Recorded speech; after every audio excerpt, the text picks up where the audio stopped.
اوريكم شكلها بس النهايه شكلها عامل ازاي اهي.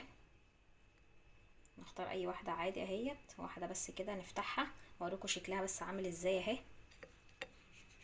اهي ما شاء الله. اوريكم بس جوزة الهند ماسكه نفسها ازاي من جوه، شايفين اهيت ما شاء الله شكلها جميل اهي. جوزة الهند طبعا من جوه ودايبه وشكلها طبعا تحفه ما شاء الله. واللي احنا عملناها برضو عشان تتاكدوا ان جواها جوزة الهند اهي، دي اللي احنا عملناها بعض بالسيليكون اهي.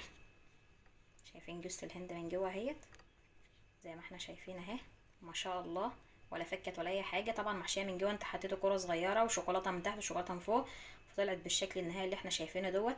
يا رب ان شاء الله يكون فيديو النهارده عجبكم، جربوها فعلا هتعجبكم جدا، طعمها جميل. ضربت انت كده يعني حاجتين في بعض، عندك شوكولاته الرافاييلو وعندك شوكولاته جوزة الهند من بره، عندك بالفول السوداني، عندك لو